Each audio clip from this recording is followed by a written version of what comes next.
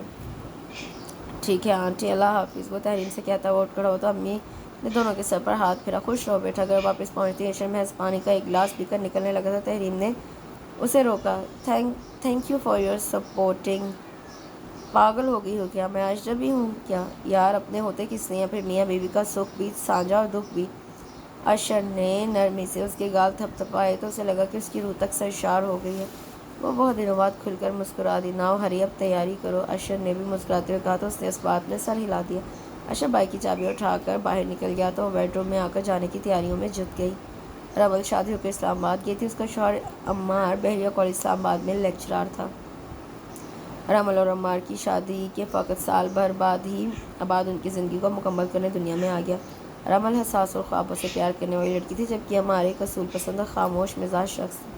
وہ رمل کی ضرورتوں کا خیال رکھتا تھا، تاہم محبت کے باقاعدہ اظہار کے معاملے میں بہت سے شوہروں کی طرح کنجوس تھا۔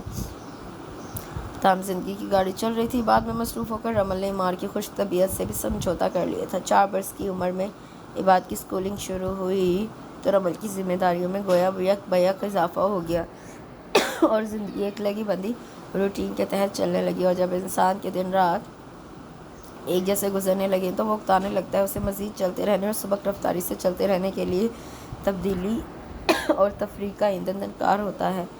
رمل کے ساتھ بھی بالکل ایسا ہی ہوا۔ اس پر بیزاری طاری رہنے لگی تھی۔ تب رمل کو اپنی زندگی میں موجود خلا کا زیادہ احساس ہونے لگا۔ گھر میں رہنے والی عورت کو اپنا شوہر ہی اپنا ہمدم اور دوست کی صورت میں نظر آتا ہے، مگر دوستی یاری بھی محبت کی طرح یک طرفہ نہیں ہو سکتی۔ اگر ہو تو راحت کے بجائے رنج پہنچاتی ہے۔ عمار میں اپنا دوست تلاشنے کی صحیح کرتے ہوئے رمل اگر بھولے سے بھی اس کی عدم توجہ کا شکوہ کرتی تو ہر بار اسے ایک ہی جواب دے کر خاموش کروا دیتا۔ رمل کیا محبت کے اظہار کے لیے ہر وقت آئی لو یو کی مالا جپنا ضروری ہے؟ کیا میں تمہارا خیال نہیں رکھتا، تمہاری ضرورتیں پوری نہیں کرتا؟ کیا یہ سب محبت کا احساس دلانے کو کافی نہیں؟ اور رمل چاہ کر بھی اسے یہ نہ کہہ پاتی کہ کیا ہے عمار، اگر آپ میرے ہاتھوں میں ہار ڈال کر ننگے پاؤں شبنم میں گھاس پر چلتے ہوئے یہ کہہ دے کہ تم میرا جیون ہو، اور کبھی سر شام مہکتے ہوئے گجرے کلائیوں میں ڈال کر یہ اقرار کر لیں کہ تم نے میری زندگی کو بھی ان پھولوں کی طرح مہکا دیا ہے۔ اور اس دواجی زندگی میں خاص سے کی چیز تو یہی ہے کہ مرد عورت کی فطرت کو نہیں جان پاتا اور عورت مرد کے مزاج کے پہلو ہی تلاشتی رہتی ہے۔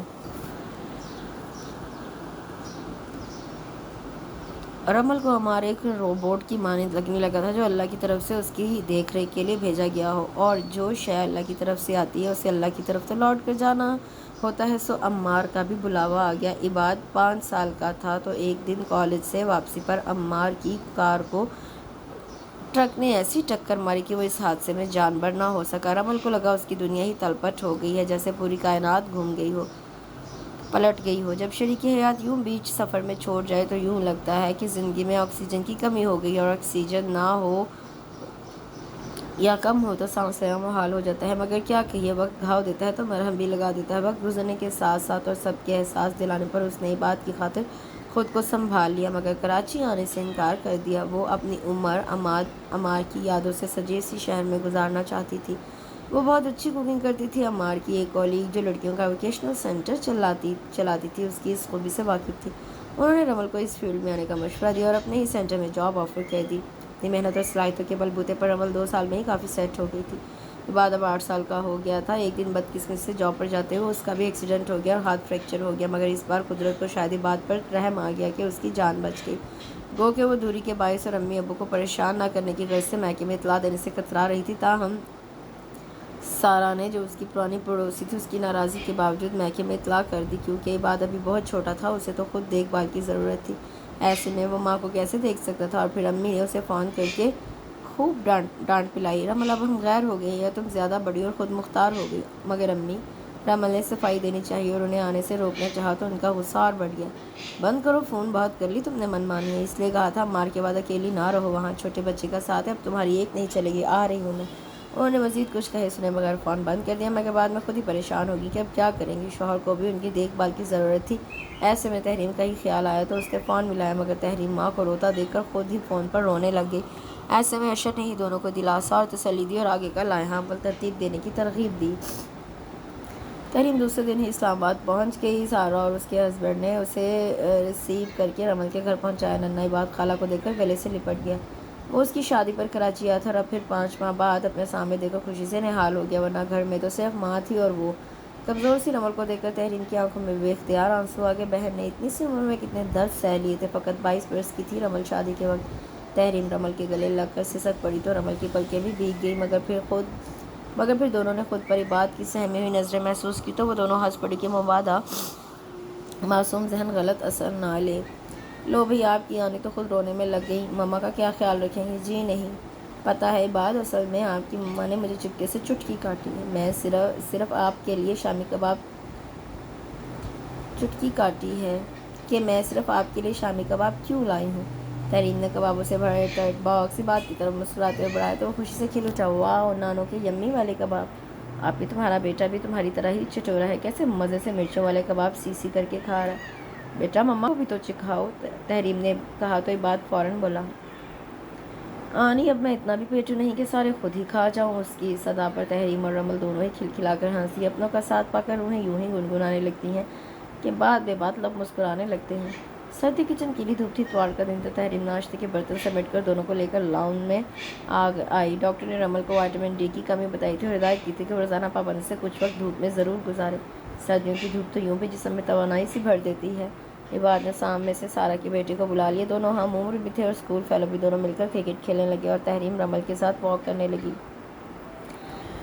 پھر جب رمل تھکنے لگی تو دونوں آ کر لان میں رکھی چیئرز پر بیٹھ گئے۔ تحریم نے ٹیبل پر رکھی موسمبیوں کو چھیل کر پھانکیں رمل کے سامنے رکھیں اور کھانے کا اشارہ کر کے عباد کے لیے کینو چھیلنے لگی۔ توبہ ہے تحریم، تم تو کھلا کھلا کر موٹا کر دو گی۔ مجھے ابھی تو ناشتہ کیا ہے۔ رمل نے منہ بنایا۔ آلو کا پراٹھا ابھی تک اس کے حلق میں ہی اٹکا ہوا تھا۔ تحریم نے عباد کی فرمائش پر آلو کے پراٹھے بنائے تھے۔ آپ نہیں ہوتی موٹی، کتنے ایکٹیو ہیں، ابھی بھی ایک ہاتھ سے بھی کتنے کام کر لیتی ہیں۔ استری کرنا، قبلہ درست کرو اپنا ورنہ بھٹک جاؤ گی۔ تمہیں پتہ ہے کہ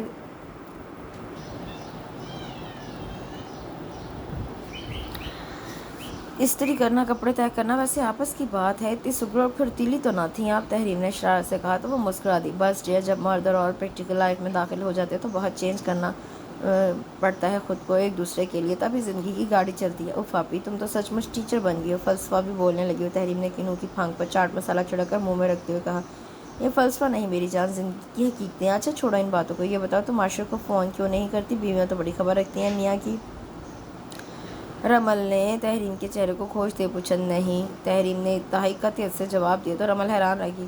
نہیں سے کیا مراد ہے تمہاری؟ تحریم، سب ٹھیک تو ہے تمہاری اور اشر کی لائف میں؟ ہاں ٹھیک ہے، وہ کر لیتا ہے فون، تو بس خیریت پتہ چل جاتی ہے۔ تحریم کا لہجہ ہنوز قطعی تھا۔ وہ کر لیتا ہے تو تمہیں تو پھر اور بھی خیال سے چلنا چاہیے، احساس دینا چاہیے کہ تم بھی اسے یاد کرتی ہو۔ رمل نے رسان سے کہا۔ آپ ہی کو مجھے یاد نہیں کرتا بلکہ گھر کی ماسی کو یاد کرتا ہے، ظاہر ہے اب اسے کھانے پینے اور کپڑوں وغیرہ کی مشکل ہو رہی ہوگی۔ تحریم نے یوں کہا جیسے اسے رمل کی لا علمی پر حیرت ہو، اور رمل کا دل چاہا کہ وہ اپنا سر پیٹ لے۔ اسے تحریم سے اس قدر بچکانہ رویے کی امید ہرگز نہ تھی۔ ڈونٹ بی چائلڈش تحریم، ابھی کیا کہا میں نے کہ شادی کے بعد عورت کو خود کو شوہر کی مرضی اور پسند کے مطابق ڈھالنا پڑتا ہے۔ اس بار رمل کے لہجے میں سختی تھی تو تحریم کے لہجے میں بھی ناگواریت بھر آئی تھی۔ اچھا تو کہاں لکھا ہے کہ عورت شوہر کے لیے کھانا پکائے، کپڑے دھوئے؟ کیا تم نے کبھی کوئی دینی پروگرام نہیں دیکھا؟ سارے علماء یہی کہتے ہیں کہ عورت کا نان نفقہ مرد کے ذمہ، جبکہ عورت کے ذمہ سے بچوں کی پرورش، اور اس میں بھی عورت اسے دودھ پلانے تک کی اجرت طلب کر سکتی ہے۔ تحریم کی سوچ اور لب و لہجہ رمل کو نہ صرف چونکا گیا بلکہ وہ تعصب میں بھی مبتلا ہو گئی، مگر وہ جانتی تھی کہ سختی سے شاخ ٹوٹ جاتی ہے، لہٰذا اس نے بہت نرمی سے کام لیتے ہوئے تحریم کو پھر سمجھانا شروع کیا۔ تحریم میری بہن، یہی تو ہمارا سب سے بڑا مسئلہ بلکہ المیہ ہے کہ ہم قرآن و حدیث کی مروجہ باتوں میں سے صرف اپنے مطلب کے معنی اخذ کرتے ہیں۔ کوئی بات کیوں کہی گئی ہے اس کے پس منظر میں جائے بغیر نعوذ باللہ اپنے طور پر من پسند مفہوم تلاش کر لیتے ہیں۔ گڑیا، جب دور جاہلیت میں عورتوں پر ظلم و ستم ڈھایا جاتا، زندہ درگور کیا جاتا تھا، ان سے حیوانوں سا سلوک کیا جاتا تھا، تو اللہ اور اس کے رسول نے تو آیتوں اور حدیثوں سے عورتوں کے اصل مقام اور رتبے اور فضیلت کو واضح کیا۔ تم دلیل دیتے وقت یہ کیسے اور کیوں بھول گئے کہ اسی قرآن اور اسی مذہب نے عورت کو شوہر کی تابعداری اور اطاعت کا حکم بھی دیا، اور جنت کی خوشخبری ان عورتوں کو دی جن سے ان کا شوہر راضی ہوا۔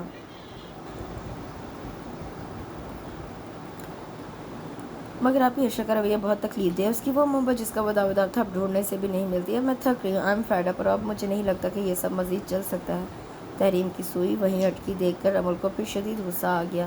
شٹ اپ تحریم، تمہیں کچھ پتہ ہے تم کیا بول رہی ہو؟ ایسے سوچا بھی کیسے تم نے؟ کیوں یہ میرا حق ہے تحریم، دو بدو بولی، اپنا حق مانگنے سے پہلے اپنا فرض ادا کرنا سیکھو۔ قبلہ درست کرو اپنا ورنہ بھٹک جاؤ گی۔ تمہیں پتہ ہے کہ طلاق اللہ کے نزدیک ناپسندیدہ عمل ہے، صرف بدکاری کی صورت میں اس کے رائج کرنے کی اجازت دی گئی ہے۔ نہ تم بدکار ہو نہ وہ، تم اپنی سمتیں درست کرو، بیٹھو بات کرو، تب ہی معاملہ نہ سلجھے تو بڑوں کو بٹھاؤ۔ یہ ہے درست اور صحیح طریقہ، یوں من مانی کرنے سے من چاہی منزل نہیں حاصل ہوتی۔ رمل نے سخت الفاظ میں سے نصیحت کی تو وہ ہانسی ہوگی، اسے لگا کہ رمل اسے سمجھ نہیں رہی۔ تو کیا محبت لا یعنی شے ہے؟ میاں بیوی کے درمیان محبت کا کوئی وجود نہیں ہونا چاہیے؟ پہلے تو آئی لو یو کہتے اس کی زبان نہ تھکتی اور اب اسی زبان سے تانے دیتا ہے مجھے۔ سائمہ ٹھیک کہتی ہے، بالکل بیوی نہیں نوکرانی چاہیے ہوتی ہے ایسے مردوں کو، بلکہ کٹ پتلی اپنے اشاروں پر ناچنے والی۔ بیوقوف ہو تم اور وہ تمہاری دوست بھی۔ شوہر کو سنوری ہوئی بیوی اسی وقت اچھی لگتی ہے جب وہ اس کا گھر بھی سنوارے۔ تم نے خود بتایا تھا نا کہ دوسروں کے سامنے تعریفیں کرتا ہے، تمہاری بیماری میں خیال رکھتا ہے، کسی چیز کی کمی نہیں ہونے دیتا۔ یہی خیال اور یہی عزت محبت کا اصل اظہار ہے۔ میری جان عقل کرو، ناشکری مت کرو، کہیں پچھتانا نہ پڑے میری طرح۔ رمل کی آنکھوں میں خود آنسو اتر آئے تو تحریم چپ چاپ اسے تکنے لگی۔ اس کے آخری الفاظ تحریم کی روح کو جیسے چیر گئے تھے۔ وہ گمسم کھڑی مزمحل سی رمل کو دیکھ رہی تھی کہ دروازے پر دستک ہونے لگی۔ عباد نے سارا کی آواز سن کر دروازہ کھول دیا تو دونوں نے جلدی سے اپنے گیلے رخسار صاف کر ڈالے۔ سارا نے آ کر دونوں سے ہاتھ ملایا۔ کیسی ہو رمل؟ ویسے بتانے کی ضرورت نہیں، لکنگ فریش ماشاء اللہ۔ سارا نے محبت سے اس کی گال سہلائے تو وہ مسکرا کر تحریم کو دیکھنے لگی۔ سب میری بہن کا کمال ہے، بہت خیال رکھتی ہے میرا۔ یہ تو ہے، بڑی کیئرنگ ہے تمہاری بہن، اور ویسے بھی تنہائی بڑھ جائے تو انسان جی اٹھتا ہے، کیوں تحریم؟ سارا نے اپنی بات کی تائید چاہی۔ بالکل ٹھیک کہا آپ نے۔ تحریم نے سارا کا اشارہ سمجھتے ہوئے رمل کی جانب اشارہ کیا تو رمل نے نظریں چراتے سنجیدگی سے کہا، چلو اب تم لوگ جلدی نکلو، دیر ہو رہی ہے۔ جیسے جیسے دن گزرے گا ٹھنڈ بڑھ جائے گی، سردیوں میں تو دن ویسے ہی چھوٹے ہوتے ہیں۔ او یس سارا، آپ یہاں 5 منٹ رکے، میں چینج کر کے آتی ہوں۔ تحریم جلدی سے اٹھ کھڑی ہوئی۔ اس نے سارا کو مارکیٹ جانے کے لیے بلایا تھا کیونکہ وہ اسلام آباد کے راستوں سے انجان تھی۔ وہ اندر گئی تو سارا اور رمل بچوں کے اسکول کی باتوں میں لگ گئیں۔ ڈپارٹمنٹل اسٹور میں اتوار کے باعث بہت زیادہ رش تھا۔ جب چھایا ہوا تھا، بارش کے آثار لگ رہے تھے، اس لیے کافی ہاؤس میں بھی کافی رش تھا۔ سارا اور تحریم بھی شاپنگ کر کے کیفیٹیریا میں آ بیٹھے۔ پھر تم نے بات کی؟ سارا نے کافی کا آرڈر دے کر تحریم کو بغور دیکھتے ہوئے کہا۔ ہاں کی تھی، ڈھکے چھپے لفظوں میں۔ آپ کو پتہ ہے وہ چڑ جاتی ہے اس ٹاپک سے۔ تحریم نے گرمائش حاصل کرنے کے لیے ہتھیلیوں کو مسلتے ہوئے کہا۔ پھر؟ سارا نے بے چینی سے پوچھا۔ پھر کچھ نہیں، انہوں نے وہی جواب دیا جو وہ ہمیشہ سے دیتی آئی ہیں، میری فکر مت کرو، آئی ایم اوکے، اور یہ کہ اب عباد ہی میری زندگی کا مقصد ہے۔ امی تو خود بہت فکر مند رہتی ہیں آپ ہی کے لیے۔ تحریم کے لہجے میں بہن کے لیے فکر تھی۔ رمل مجھے بہت عزیز ہو گئی ہے تحریم، شی از سو لونگ۔ تم اسے سمجھاؤ کہ زندگی ایسے تنہا نہیں گزرتی۔ آذر بھائی کو بھی ساتھی کی ضرورت ہے۔ آسرا کے بعد گھر اور بچی کو اکیلے سنبھالنا، مرد کہاں چلا سکتے ہیں گھر، اور پھر ان کی بیٹی اور عباد دونوں ہم عمر ہیں، دونوں بچوں میں کی بھی تنہائی دور ہو جائے گی۔ سچ پوچھو مجھے بھی اپنے بھائی کا اکیلاپن بہت تکلیف پہنچاتا ہے۔ رمل نے آذر بھائی کو دیکھا ہوا ہے، ملی ہوئی ہے ان سے، پھر انکار کی کوئی وجہ کیا وجہ ہے آخر؟ سارا کی شدت سے خواہش تھی کہ رمل اس کے بھائی آذر کی شریک حیات بن جانے پر رضامند ہو جائے۔ ان کی بیوی 4 سال پہلے ہیپاٹائٹس کے مرض میں مبتلا ہو کر انہیں داغ مفاقت دے گئی تھی۔ ان کی بھی ایک 7 سالہ بیٹی تھی جسے یقیناً ماں کی ضرورت تھی، اور سارا کے ساتھ آذر کی نگاہ انتخاب بھی رمل پر آ کر ٹھہر گئی تھی۔ وہ ہر لحاظ سے ایک آئیڈیل پارٹنر بھی ثابت ہو سکتی تھی، مگر رمل جو کہ سارا کی بہت اچھی دوست تھی، اس معاملے پر اس کی ہمنوا نہیں بن پا رہی تھی۔ مگر سارا نے اپنی کوششیں ترک نہیں کی تھی، اور تحریم کی شکل میں ان کی امیدیں اور کوششیں اور قوی ہو گئی تھیں۔ بات آذر بھائی کی نہیں ہے سارا، آپ ہی وہ یہ اسٹیپ لینا ہی نہیں چاہتی، مگر آپ کے کہنے پر میں امی سے بات کروں گی کہ وہ اپنے طریقے سے آپ ہی کو رضامند کرنے کی کوشش کریں۔ تحریم نے رسانی سے کہا تو سارا مسکرا دی۔ اتنے میں کافی آ گئی اور دونوں نے بڑھتی ہوئی سردی کے اثر کو ظاہر کرنے کے لیے جلدی جلدی کافی کے سپ لینا شروع کر دیے۔ تو پھر مانتا ہے نا اپنا استاد؟ معیز نے فرضی کالر جھاڑتے ہوئے پوچھا۔ وہ بہن کی شادی سے فارغ ہو کر واپس جا رہا تھا تو اشرف سے ملنے اس کے آفس آ گیا۔ ماننا پڑ گیا دوست، آخر تیرا 6 سالہ تجربہ ہے شادی شدہ زندگی کا، اور ہم ٹھہرے ابھی طفلے مکتب کے مکین۔ عائشہ نے گردن جھکا کر کونش بجا لاتے ہوئے کہا تو معیز ہنس دیا۔ بات دراصل پتہ کیا ہے ڈیئر، یہ انسان کی خصلت ہے کہ جو شے اس کے پاس ہو، اس کی دسترس میں ہو، اسے اس کی قدر نہیں ہوتی۔ بس اب تو شکر منا کہ یہ دوری وقتی ہے، محبت اور اعتماد سے ہاتھ تھام کر سب کچھ بھلا کر زندگی کو نئے ڈھب سے شروع کر۔ انشاءاللہ تم تحریم بھابھی کے اور وہ تمہارے دل میں جگہ بنا لیں گے۔ کیونکہ تالی ہمیشہ دو ہاتھ سے بچتی ہے۔ چل اب اجازت ہے، تیرے بھابھی کے ساتھ پیکنگ بھی کروانی ہے۔ معیز نے اٹھتے ہوئے کہا تو اشر نے اٹھ کر اسے مصافحہ کیا اور اسے رخصت کرنے کی غرض سے چلتا ہوا بیرونی دروازے تک آ گیا۔ یار اب کہ جب بھی تو آ، بھابھی کو اور بچوں کو ضرور لانا، ساتھ کھانا کھائیں گے۔ اس بار تو نے مصروفیت کا بہانہ بنا کر جان چھڑا لی۔ بلیو می دوست، بہانہ نہیں، واقعی شادی کی وجہ سے بہت مصروفیت تھی۔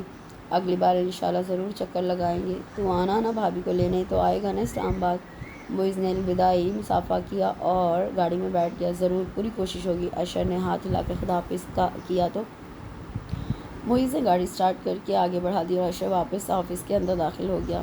آنی آپ جا رہی ہیں؟ نہیں جائیں پلیز، میں اداس ہو جاؤں گا۔ تحریم جانے کے لیے سامان پیک کر رہی تھی کہ بات چلا ہے۔ او میرا گڈا آنی کی جان، میں جا رہی ہوں بیٹا، لیکن ہم اسکائپ پر روز بات کریں گے، اور اب آپ کی باری، آپ اور مما اسکول کی چھٹیوں میں کراچی آنا، پھر ہم سی سائڈ پہ چلیں گے، ان پر بھی بیٹھیں گے۔ اوکے۔ تحریم نے اسے آغوش میں بھر کر پیار کیا اور پھر گدگدی کی تو وہ کھلکھلا کر مسکرا دیا۔ اتنے میں سارا کا بیٹا اسے بلانے آ گیا تو وہ باہر چلا گیا۔ تحریم دوبارہ پیکنگ کرنے لگی تو کپڑے طے کرتے ہوئے اسے اپنی ایک شرٹ کم لگی۔ شاید آپ ہی کے کپڑوں میں چلی گئی ہو، یہ خیال آتے اس نے رمل کی وارڈروب کھولی تو کپڑوں کے نچلے خانے میں سے رمل کی شادی کی البم دکھائی دی۔ تو وہ اتنے دنوں سے یہاں تھی مگر رمل کی دیکھ بھال میں مصروف ہو کر اسے تصویریں دیکھنے کا موقع ہی نہیں ملا۔ وہ یادوں کے دھارے میں بہتے ہوئے البم کا ڈبہ کھولنے لگی تو اندر سے ایک چھوٹی سیاہ ڈائری برآمد ہوئی۔ تحریم نے بے دھیانی میں ڈائری کھولی۔ اسے کیا پتہ تھا کہ اس کے بعد بھی اس کا دھیان کہیں اور لگے گا ہی نہیں۔ وہ رمل کی ڈائری تھی۔ شادی کے ابتدائی دن، عمار کی عدم توجہ، رمل کی چاہ، سب کچھ ان صفحات میں رقم تھا۔ وہ پڑھتی چلی گئی۔ اسے لگا کہ وہ سب رمل نے نہیں، خود اس نے لکھا ہو۔ پھر عمار کے انتقال اور بعد کے مستقبل کے فکر کے خیالات سے مزین چند صفحات پڑھنے کے بعد وہ آخری صفحہ پڑھنے لگی تو اسے لگا اس کی سانسیں بند ہو جائیں گی۔ بظاہر چلتی پھرتی ہنستی بولتی رمل اپنے اندر دکھ کا ساگر لیے جی رہی تھی یا زندگی گزار رہی تھی۔ تحریم آنسو پوچھتے پوچھتے لفظ پڑھتی چلی گئی۔ رمل نے عمار کو یوں مخاطب کیا تھا جیسے وہ سامنے ہو۔ یہ کیا کیا عمار تم نے؟ کیوں چھوڑ گئے اس طرح؟ زندگی کا ہر ڈنگ سکھایا تم نے، لیکن یہ تو بتایا ہی نہیں کہ کیسے اشکوں کو چھپانا ہے، کیسے روتے روتے ہنسنا ہے۔ میں کیسے لڑتی تھی تم سے، چھوٹی چھوٹی باتوں پر کیسے خفا ہو جاتی تھی بات بے بات۔ مجھے کیا خبر تھی کہ تم تنگ آ کر اکیلے ہی چھوڑ جاؤ گے؟ کیا خبر تھی کہ تم بن زندگی میں صرف ماتم کرنا بین رہ جائے گا؟ آ جاؤ عمار، میرا دل ترستا ہے کسی سے دل کی دو باتیں کرنے کو، ساتھ ہنسنے کو، ساتھ رونے کو، تمہاری باہوں میں چھپ کر ہر غم بھلانے کو۔ آ جاؤ نا عمار۔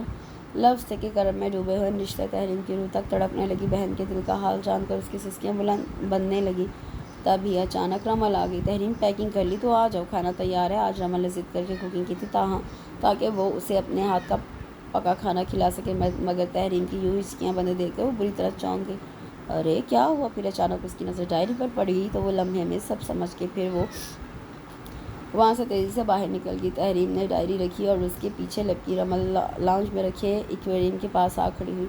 آپ ہی رکیں پلیز، آئی ایم سوری، آئی نو کہ ایسے بنا اجازت کے کسی کی پرسنل چیز کو ہاتھ لگانا ایک غیر اخلاقی حرکت ہے۔ تحریم بھی اس کی پشت پر کھڑی ہو گئی۔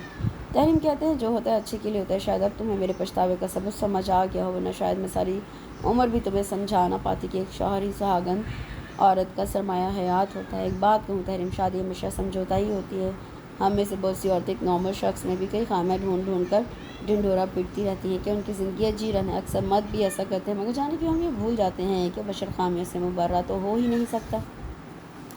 ہاں، اگر شریک حیات عیاش ہو، شکی ہو، بد کردار ہو تو واقعی زندگی کانٹوں کی راہگزر بن جاتی ہے۔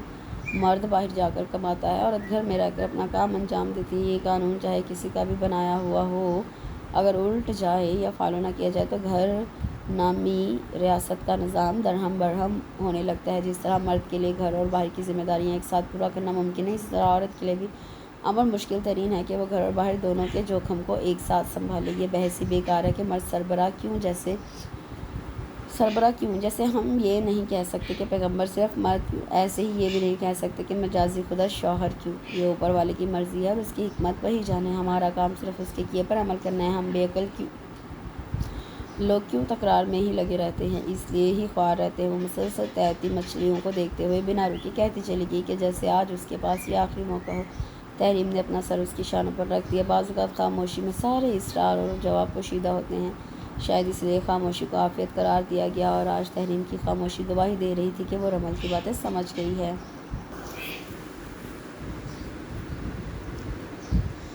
تم فریش ہو جاؤ، اشر کا استقبال کرنا ہے نا، میں کھانا لگانے کی تیاری کرتی ہوں۔ چند لمحہ بعد رمل نے مڑ کر اسے گلے لگا اور شانہ تھپ تھپا کر گویا سب ٹھیک ہونے کی نوید دی تو وہ آنسو پوچھتے ہوئے مسکرا دی۔ آپ ہی ایک بات میں بھی کہنا چاہتی ہوں، اس نے آہستگی سے کہا۔ ہاں بولو، رمل نے بغور اس کی جانب دیکھتے ہوئے کہا۔ آپ جب تم تنہائی کے اصل مفہوم اور شدت سے اس حد تک آگاہ ہو چکی ہو تو پھر عمر بھر تنہا رہنے کی ضد کیوں پال لی ہے تم نے؟ آذر بھائی سلجھے ہوئے انسان ہے، سارا باجی کی فیملی کو بھی تم اچھی طرح جان چکی ہو، بات کے لیے سوچو، بڑا ہو کر وہ بھی باپ کی کمی محسوس کرے گا، پھر آذر بھائی کی بیٹی کو بھی ماں مل جائے گی، نیکی سمجھ کر ہی یہ قدم اٹھا لو آپ ہی پلیز۔ تحریم نے باقاعدہ ہاتھ جوڑ ڈالے۔ عشر آنے والا ہوگا، تم تیار ہو جاؤ، وہ سپاٹ لہجے میں کہتے ہوئے کچن کی طرف چلی گئی اور تحریم ٹھنڈی آہ بھر کر رہ گئی۔ رمل کچن میں کوکنگ کے آخری مراحل میں تھی کہ امی کا فون آ گیا۔ السلام علیکم امی، کیسی ہیں آپ؟ رمل نے ایک ہاتھ سے کڑھائی بھونتے اور دوسرے ہاتھ سے موبائل سنبھالتے ہوئے کہا۔ مجھے تم لوگ سکون سے رہنے دو گے تو ٹھیک رہوں گی نا؟ امی کی وسیلی آواز نے رمل کو پوری طرح چونکا دیا۔ اس نے چولہے کی آنچ کم کی، مکمل طور پر فون کی جانب متوجہ ہوگی۔ خیریت امی، کیا ہوا؟ اب تو تحریم نے کچھ نہیں کیا، سب ٹھیک ہو رہا ہے۔ خاک ٹھیک ہو رہا ہے، تحریم نے تو نہیں کیا تو کیا ہوا؟ اس کی جگہ تم نے سنبھال لی تاکہ ماں کو سکون نہ مل سکے؟ اللہ نہ کرے امی، کچھ بتائے تو صحیح، آخر ہوا کیا ہے؟ آپ کیوں اس قدر ناراض ہے؟ رمل وہاں سے ہونے لگی۔ تم لوگ مجھے صرف یہ بتاؤ کہ تم لوگوں کو پیدا کر کے پال پوس کر بڑا کرنے کے بعد میرا تم لوگوں سے ختم ہو گیا ہے؟ کیونکہ اب تم لوگ بڑے ہو گئے ہو، صحیح غلط ہم سے زیادہ سمجھنے لگی ہو۔ امی کے لہجے میں ہنوز ناراضی تھی۔ تحریم جھنجھلا گئی۔ امی خدا کے واسطے کھل کر بولیں، دیکھیے عشر آنے والا ہے، مجھے کھانے کی تیاری مکمل کرنی ہے، آپ میرے سر پہ جوتے مار لیں مگر سزا دینے سے پہلے مجھے میرا جرم تو بتا دیں۔ عشر کے آنے کا سن کر امی کچھ ٹھنڈی ہو گئی۔ واقعی وقت کم تھا، مقابلہ سخت، تو اب کی بار بنا کسی تمہید کے کھل کر اپنے وہ مدعے پہ آ گئی۔ رمل تم نے اپنی بہت چلا لی، اب میں تمہیں اس حال میں اس طرح اکیلے نہیں دیکھ سکتی، تم آذر کے لیے ہاں کر دو اور تحریم کے ساتھ چلی آؤ، میں یہیں سے تمہاری رخصتی کروں گی۔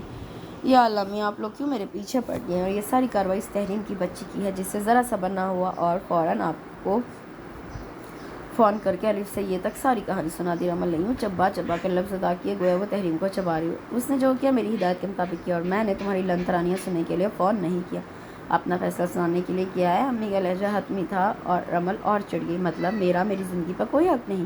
رمل یہ تمہاری ماں کا حکم ہے، سامان اٹھاؤ روانہ ہو جاؤ۔ امی اس کی قطعاً نہیں سن رہی تھی۔ امی کیا ہو گیا ہے آپ کو؟ آپ تو ہتھیلی پر سر جمانا چاہ رہی ہیں۔